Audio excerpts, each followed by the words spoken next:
Салам менен кадырлуу досторум, силер менен мен Капар Мамыналиев, дагы да болсо кыргыз тил сабагы. Буйруса алдыдагы 10-20, балким андан көп сабактарыбызды биз туура сабаттуу жазууга арнайбыз. Анда эмесе биздин биринчи сабагыбыз, биздин эң көп кетирген катабыз баштадык.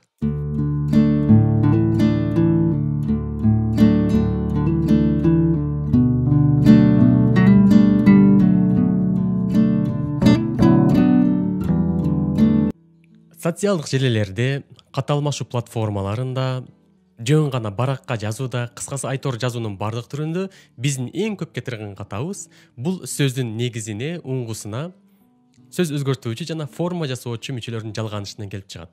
Албетте биз сабагыбызды жалпы коомчулукка арнагандыгыбыз үчүн мүмкүн болушунча ушул сыяктуу терминдерден оолак болуп, жөнөкөй жалпак тил менен түшүндүрүүгө аракет кылабыз. Карап көрөлү. Анда биздин мисалдар. Мына жогоруда сөздөр турат. Асановдун, рингке, йотту, гаражда, Киевден жана ошондой эле Эркинбаевдер Жалалабадтык. Мына бир нече мисалдар турат. Карап көрөлү. Биз ушул берилген мисалдар так же ката экендигин аныктоо үчүн биз кыргыз тилиндеги тыбыштардын бөлүнүшүнө бир сыйра 30 секундда саякат жасап коелу. Кыргыз тилинде 39 тыбыш бар. Алардын 14-үндү 25-и үнсүз. Ошол 25 үнсүз тыбышты биз азыр жалпы жонунан 2 топко бөлүп алабыз. Албетте фонетикада бир нече топко бөлөт, бирок биз түшүнүктүү болсун үчүн 2 гана топко бөлөбүз. Биринчиси жогорку тыбыштар. Б, В, Г, Г, Д, Ж, Ж, З, Л, Р, Е, М, Н, Ң. Экинчи топ болсо, буларды фонетикада каткылаңдар деп коебуз. Демек, К, К, П, С, Т, Ф, Х, Ц, Ч, Ш, Ш. Мына ушул тыбыштар. Карап көрөлү. Бул тыбыштарды биз экиге бөлүп алдык. Экиге бөлүп алуунун себептери бар. Муну унутпаңыздар. Биз буларды биринчи топтогулар жумшак үнсүздөр жана уяң үнсүздөр болуп саналат. Ал эми экинчи топтогулар болсо, булар каткалаң үнсүздөр. Булар сөздүн негизине, сөзгө мүчө уланганда ушул бөлүнгөн өзүнүн чек арасын сакташат. Айталы, мынакей биздин биринчи мисал. Асановдун деп турат. Асановдун. Карап көрөлү. Бул жерде сөздүн негизги маани берүүчү бөлүк бул Асанов. Асанов. Демек акыркы тыбышы В. Асанов В деп турат. Бул демек, бул биринчи топко жумшак үнсүздөргө кирет. Асанов В. Демек, биз буга мүчө уланганда Асановдун эмес, демек Асановдун. Анткени Т экинчи топто, ал эми В биринчи топто. Андыктан биз буга мүчө улап жатканда В-га Т эмес, Д-ны улайбыз. Асановдун. Ошол эле сыяктуу Асановко эмес, албетте. Анткени К бул жакта. Ал эми В бул жакта. Демек Асановго. Г. Кийинки мисал. Жалалабадтык. Жалалабадтык. Бул сөздүн негизги маани берүүчү бөлүгү Жалалабад. Д. Демек, бул жакта турат. Ошондуктан Жалалабадтык эмес, Жалалабаддык. Жалалабаддык. Себеби Т бул жакта, Д бул жакта.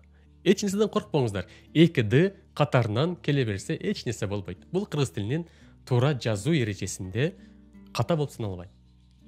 Ошол эле сыяктуу Жалалабад К эмес, Жалалабад Г. Анткени Д менен Г бир топто.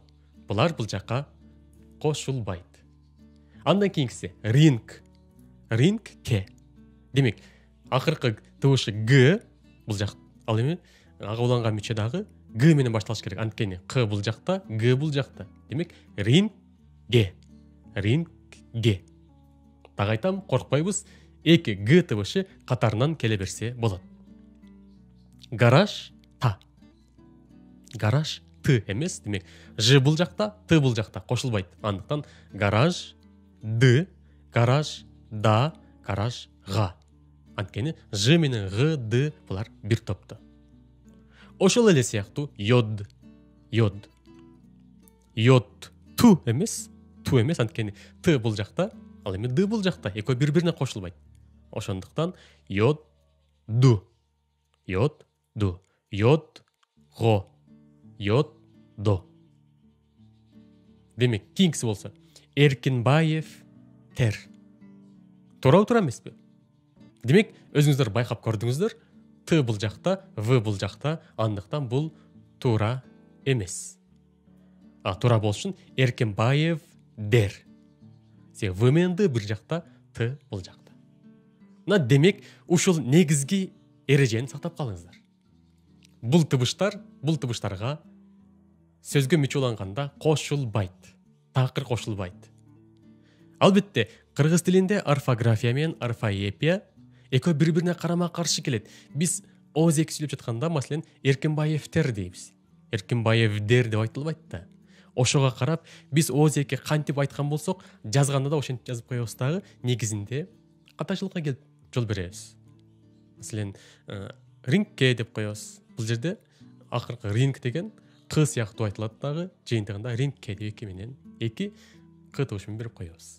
Демек, булардын бардыгы ката. Орфография менен орфоэпия экөө бир аз бири-бирине карама-каршы келет. Бирок биз туура сабаттуу жазуу үчүн орфографиянын эрежесин так сактообуз зарыл. Демек, эң негизги нерсе сөздүн негизине, маани берүүчү негизги бөлүгүнө мүчөлөр уланганда, бул тыбыштар кошулбайт. Маселен, Бишкек деген сөз болсо, акыркы Q тыбышы бул жакта ошондуктан Бишкек ди болбойт. Бишкек ге болбойт. Анткени Д менен Г бул жакта. Ушул чекараны так сактасаңыздар, дайыма катасы жок, туура жазасыздар. Эми, албетте, айрым учурлар болот.